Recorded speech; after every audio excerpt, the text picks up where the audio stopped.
Бул кытайлык туугандардын топоздору деле бир башкача болот экен да карасаңыздар. Мына окшогон карышкырларды сүзүп атып эле көптөп атып эле тынчтып жок кылышат экен да. Айта албайт экен, бирок комментарийлер өтө көп жазат да. Ооба. Ушул суроо көп эле көрүүчүлөрдүн суроосун айтып койдукпу деп ойлойм да менчи. Ооба. Бир нерсени байкадыңбы, байкабадыңбы билбейм, коомдочу, бул жашоодо. Ошондо баягы жазсаң турсаң ойлонуп, мен ушул жакшы жумушту кылсам болот эле, ушуну ушундай кылсам болот эле, мен акча тапсам болот эле деген адамдардын нукур акчасы болбойт экен. Теңшеп койгон да. Акчалуу кишилерде аларда акчасы бар да, кайгы жок, курсак ток, акча турат, өзүнүн бизнеси бар. Алар башканы ойлобойчу, алдындакыны ойлоп жүрө беришет. Баягы бизге окшогондор мисалы ойлойбуз ичибизде, буну кылсак болот эле, тигини сатсак болот эле, мындай кылсак бул заводду ачыш керек эле деп. Мен мына 3-4 айдан бери менин биринчи идеям ошол Кыргызстанга көп заводдор ачылса деген идеям бар. Эмнеге дегенде туугандар, бүтүн жердин баары жогу, бүтүн мамлекет, бүтүн товардын баары жогу завод, фабрикалар такыр Кытайда болуп атат. Ошо бүтүн мамлекет 80% десем деле чыныгы айтканда ашып кетпейт. Такыр Кытайга көз каранды болуп атат.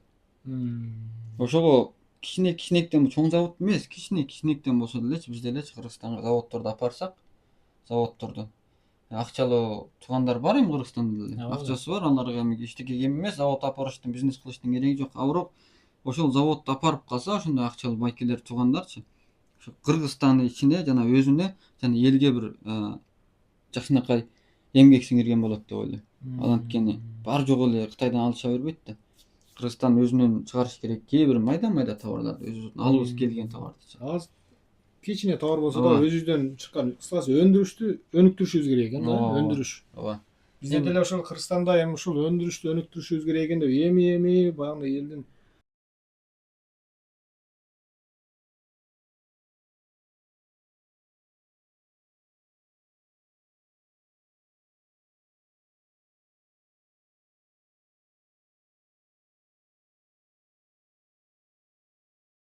Сен эле ойлосоң болот, мен кытайлык кыргызмын досум. Мен үчүн бул заводду Кыргызстанга апарып ачыш керек, өзүңөр ачкыла дейм. Эгер менимче болсо, чынын айткандачы, менимче болсо, менде бир башкачараак адам же болсо бир элге күйүмү жок адам болсо, айткысы келет, Кыргызстанга завод ачылбай эле койсо, ушу Кытайдан ала берсе, менден ала берсе деген адамдар көп. А бирок мен эми кээ бир кездерде карап ойлоном да, эмне үчүн баары жолу ушу башка бирөөнүн көзүн караган өтө жакшы жумуш эмес негизичи. Ошого мен ойлорум ошол, акчалуу туугандар болсоңуздар, бир заводдорду апарып ачкыла, билбеген жерлериңер болсо сурагыла, Кытайга келгиле. Анан бар жок негизи бир келип бир көрүш керек. Анан бирөө шагыл бетон завод ачса, бетон завод ачыштын кереги жок, туурабы аны. издениш керек. Мисалы мен бирди ачайын бетон завод, сен турап мен ачайын, мен турап дагы бирөө ачсын. Бир айылда 10 бетон завод болсо, баары жогу бирине бирөө чөчүп жатып азыр ценалар, баалар түшөт. Же сага дагы жок, же мага дагы жок, же элге дагы жок болуп атат. Кыйрайт ошол Ооба. жумуш.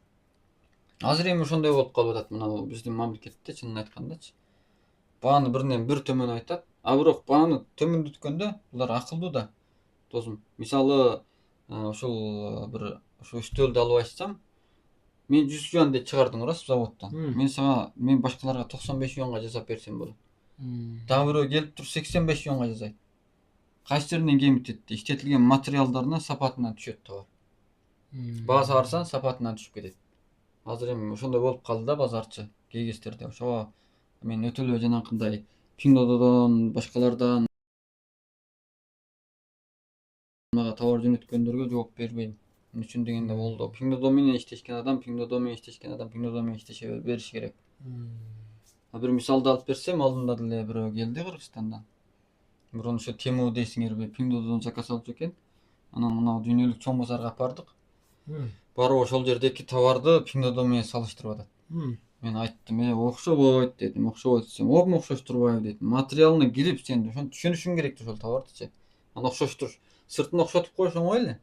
Кытай үчүн оңой эле, сыртын окшотуп коюш. Айттым мен, окшобойт десем, оп окшоштурат. Силерде бул жерде Пиңдододон кымбат экен дейт. Ошо мен Кытайга мен айтып бердим да. Ушундай дейт. Ошол Пиңдододон үчүн арзан, сеникин үчүн кымбат десем, Кытай ошол жерде айтты мага. Тууган дейт. Pindodo'dan tovar algan adam deydi. Bul bazarga gelip soda kılbayt. Biznesmen mi deydi? Ova desem. Pindodo'dan algan adam biznesmen emes deydi. Pindodo'dan algan adam bul жерге gelip tovar albayt deydi. Anda Pindodo'dan ala versin. Niçin ataymış? Bir özünün mamleketinden Xitayga gelip жатып alып эле Pindodo'dan alып alış керек dedi. Эмне дегенде ойлосоң болот. Мына бу биздин ИБУ дүйнөлүк чоң базарда бунун жылдык арендасы досум чоңдору бар эми 5-600 миллионга барат. Кээ бирлери 10 миң долларга барат, кээ бирлери 7-8 миң. Жок. 10 миң доллар 70 миллион болуп калат. 100 миң долларга. 60-70 миң доллар, 40-50 миң долларга барат. 20 квадрат метри 40-50 миң доллар жылдыгы. Ошол аренда, ошону эмне үчүн эгер элдин баары эле Pindodo'дан алса, баары жолу товар Pindodo жакшы болсо, Timo'da жакшы болсо, эмне үчүн дүйнөлөгөн адамдар такыр ИБУга келип ошол базарда жүрөт? Ошол тарабын ойлош керек, ой жүгүртүш керек да. Эмне башкалар, мисалы, биз билген Pindodo'ну башкалар билбей, билет да алар.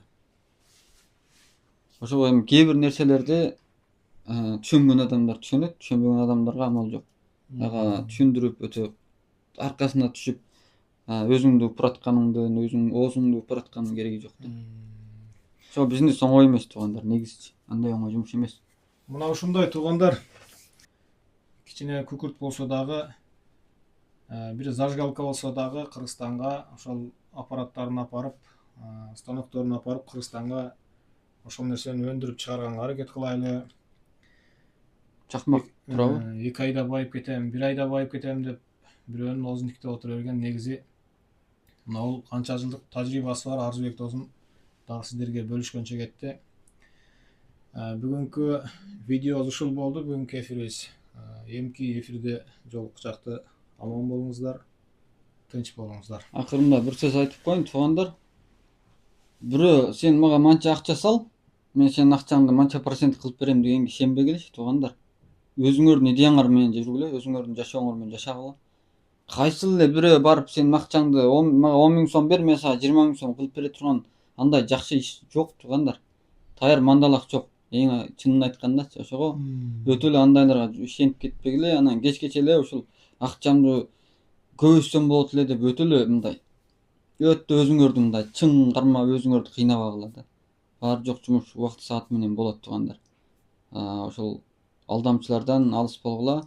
Экинчиден ден соолугуңар болсун. Үчүнчүдөн дагы эле силерге чоң терең ыраазычылык. Үй бүлөңөр менен бактылуу болгула. Кайда барсаңар бар болгула, бай болгула туугандар. Рахмат. Буга чейин сатыла турган нерсеңиздерди акча төлөп рекламага чыгарып жүргөн болсоңуздар, мындан ары базар баасы жамааты карапайым калк үчүн, карапайым эл үчүн бекер YouTube, базар баасы YouTube, базар баасы Instagram, TikTok каналдарын кыргыз эл үчүн бекер кызмат кылганга сиздерге кызматка койдук туугандар. Тааныш билиштерге жөнөтүп коюңуздар. Мындан ары сатыла турган буюм тайым, үй, машина, кыскасы эмне болбосун ушул базар баасы каналдарыбызга чыгарып кызматын көрүңүздөр. Биздин базар баасы каналдарын ушу карапайым калк ушунча деңгээлге чейин көтөрдү. Мындан ары биз сиздер үчүн кызмат кылганга даярбыз. Андыктан реклама үчүн 0501 35 85 75 номерине WhatsApp'ка жазсаңыздар, ар кандай сиздер кандай чыгар десеңиздер ошондой чыгарып бергенге биз даярбыз.